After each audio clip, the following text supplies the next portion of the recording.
Olá, pessoal do sexto ano do Mundo do Saber, tudo jóia com vocês? E aí, prontos para nós reiniciarmos as nossas atividades? Então vamos lá.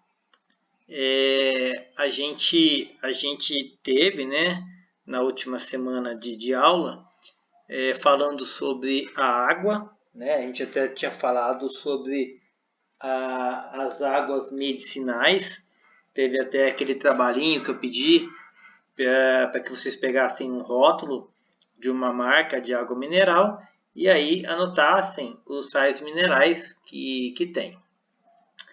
E aí então a gente retoma o conteúdo na página 289. Eu até já avancei um pouquinho na última aula, mas não tem importância. A gente faz uma revisãozinha aqui.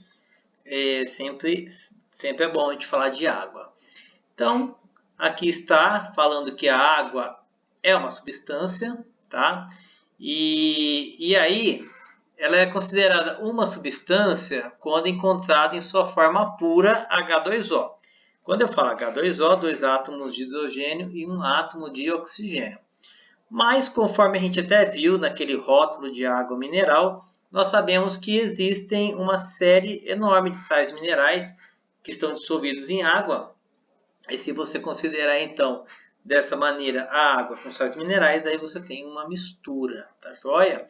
Então, o material coloca aqui, ó, que na natureza a água pura pode ser encontrada nas nuvens, porque quando a água foi para as nuvens, né, foi um processo ali de evaporação, e na evaporação os sais minerais ficam e realmente evapora somente a água H2O.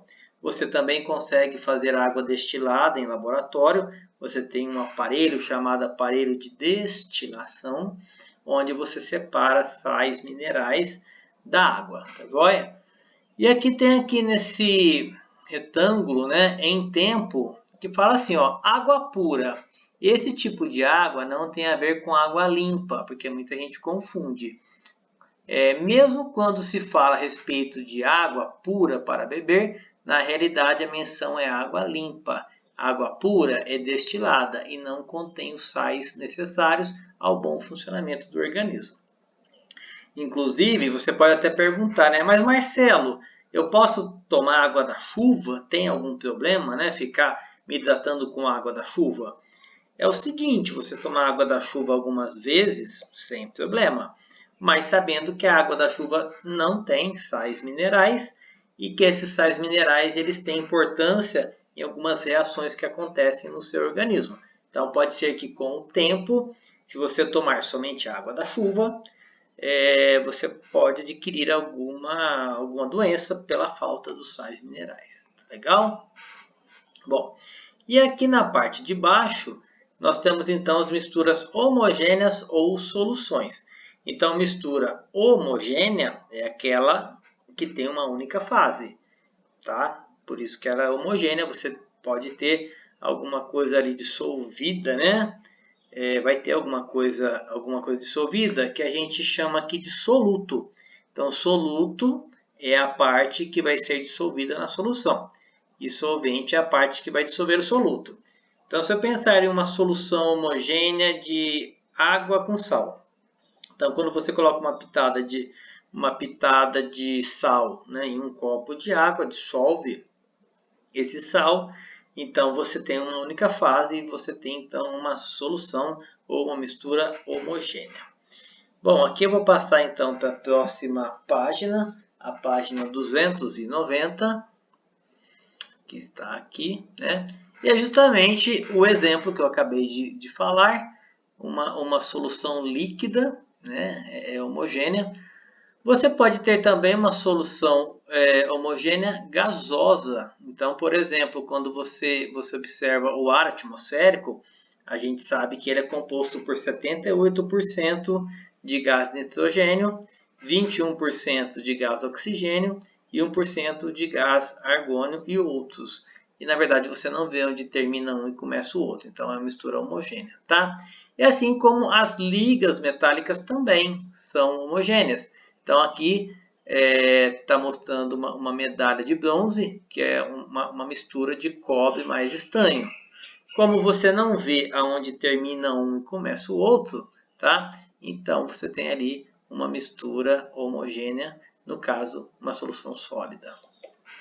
Eu também tinha comentado na última aula nossa a respeito do soro caseiro e até pedi para que os presentes fizessem um resumo para mim, né, dessa receitinha de soro caseiro.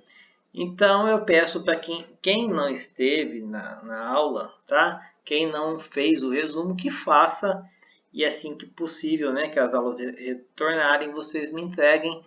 E aqui tem a receitinha em um copo de 200 ml de água limpa. Você coloca então uma medida rasa de sal e 2 medidas rasas de açúcar. Então, com essa receitinha fácil de ser feita, barata, tá? Você consegue então salvar vidas, né? Porque a desidratação ela acaba matando crianças no mundo todo, tá joia? Então, até aqui, né, uma revisão para todo mundo ficar a par do que foi falado. E a gente tem agora, na página 291, falando sobre misturas heterogêneas. Pessoal, misturas heterogêneas já implica em mais de uma fase, tá? Então, está aqui no material, uma mistura heterogênea apresenta 2 ou mais fases, que podem ser visualizadas a olho nu ou com auxílio de um microscópio. Então, ele me diz aqui, ó, água e óleo, né? Um exemplo, tá até a figura aqui, água e óleo. Lembrando que o óleo menos denso fica por cima, a água mais densa fica por baixo. Água e areia, gasolina e água são exemplos de misturas heterogêneas, ok?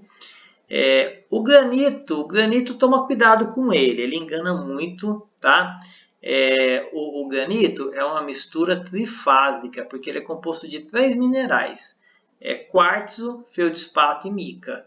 Então você consegue ver ali 3 tonalidades, né, na pedra de granito, e isso indica que ele então é uma mistura trifásica. Nós temos aqui um experimento. Esse experimento eu tinha até programado para que a gente fizesse em laboratório, mas a gente pode fazer uma análise aqui porque vocês têm noção do dia a dia. Então, por exemplo, olha os materiais necessários aqui. Água, óleo, areia, sal e açúcar. E ele propõe fazermos 7 frascos montando da seguinte forma. Ó, frasco 1, água e óleo. Frasco 2, água mineral e álcool. Frasco número 3, água e areia. Frasco 4, água e uma pitada de sal. Frasco 5, uma pitada de sal e areia. Frasco 6, água, uma pitada de sal e açúcar. Frasco 7, água, álcool e óleo, tá? Então aí nós passamos para a próxima página, página 292, onde a gente tem então, né, a análise dessas misturas. Aqui eu já estou trabalhando então com gabarito, que vocês podem então já né, sinalizarem aí no material de vocês. Então vamos lá, ó. Primeira mistura, água e óleo. Então o óleo, igual comentei, é menos denso, fica por cima, a água fica embaixo, então é uma mistura heterogênea. Então a gente vai classificar uma por uma. Água mineral e álcool. Então você dissolve, né, um pouco de água em água mineral e você vê uma única fase, portanto homogênea a mistura. Água e areia, sabemos que a areia é muito mais densa e ela vai para baixo e é então heterogênea. Água e sal, o sal se dissolve em água, portanto classificação mistura homogênea. Sal e areia, 2 sólidos, tá pessoal? Então é heterogênea. Água, sal e açúcar. Olha, se você observar, tanto o sal quanto o açúcar, eles se dissolvem em água, portanto homogênea mistura. E água, álcool e óleo, ainda que o álcool se dissolva em água, mas o óleo ele não se dissolve, né? Então ele fica ali menos denso que fica por cima, é uma mistura heterogênea, tá joia? E nós temos aqui as questões 2, 3, 4 e 5, né? Que a gente então vai dar uma passada e vamos dar uma olhadinha, ó. Então 2, Quantas fases se formam ao colocarmos um pouco de água na mistura de sal e areia? Então, se você tem ali, se você tem a água, tanto o sal quanto a areia, tá? Em contato com a água, né? Elas não têm um comportamento igual. O sal se dissolve na água e a areia não se mistura, tá? A areia fica no fundo. Então, aqui do lado, ó, a gente tem a nossa resposta, tá? Então, duas fases. Vai ficar uma fase o sal dissolvido em água e na outra fase a gente vai ter a areia, tá ok? Questão número 3, ó. Se ao invés de água mineral misturarmos a água do mar com álcool, o resultado será diferente do observado no item anterior. Explique a sua observação. Então é o seguinte, a água do mar e álcool, né? A gente vai ter uma única fase, tá? Logo, o resultado será diferente do que observado com a água mineral, pois a água salgada e o álcool formam uma mistura homogênea, embora apresente uma quantidade maior de sais dissolvidos, tá? Então, tem essa questão da água do mar que já carrega os seus sais minerais em uma quantidade um pouco maior, tá?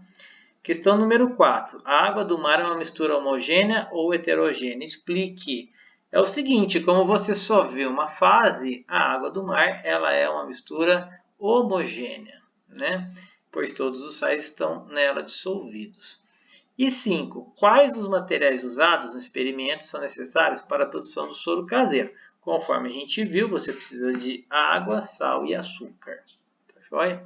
Então, essa daqui é a nossa atividade da página 292. E a gente vai então para a página 293, onde nós também fizemos a leitura, tá? Dessa questão aqui do um texto que fala sobre o sangue. Então vamos lá, fazer essa leitura. Então ele diz que durante toda a história humana o sangue tem sido relacionado à vida e à vitalidade. Mas a descoberta da circulação sanguínea ocorreu apenas em 1628 pelo médico britânico William Harvey. E o uso terapêutico do sangue é ainda mais recente. Somente no início do século XIX foi feita a primeira transfusão de sangue humano. Ao longo da história, muitas substâncias foram investigadas como substitutas ao sangue humano para uma de suas funções, o transporte de oxigênio. Entre elas estão o leite, o vinho, a cerveja, ópio, soluções salinas, o sangue animal, etc. Apesar de comum, o termo substituto sanguíneo é evidentemente incorreto, uma vez que, até a presente data, não existem fluidos capazes de realizar todas as funções sanguíneas, excetuando-se o próprio sangue. O médico norte-americano William Emerson, em sua revisão publicada em 1937, escreve: o sangue de vertebrados é o fluido mais complexo encontrado no mundo dos organismos vivos. É composto de dezenas de ingredientes essenciais e realiza uma multiplicidade de atividades, sendo o carreador fluido de uma variedade de substâncias químicas e integrações de funções hormonais, bem como a fonte de alimento e oxigênio para todos os tecidos. Ele desafia a síntese laboratorial. Ou seja, até hoje não temos um substituto que cumpra todas essas funções do sangue humano. Então, primeira questão, o sangue é uma substância pura simples, substância pura composta, mistura homogênea ou uma mistura heterogênea. Vamos colocar assim, ó, o sangue visto a olho nu é uma mistura homogênea. Você olhar o sangue, você vê uma única fase. Mas, quando olhado ao microscópio, é uma mistura heterogênea. No microscópio conseguimos ver hemácias, né, e outros detalhes, ok? Então, a gente tem aqui a resposta, né, para facilitar para vocês. Pergunta 2. Quais são os componentes do sangue? E pesquise se necessário.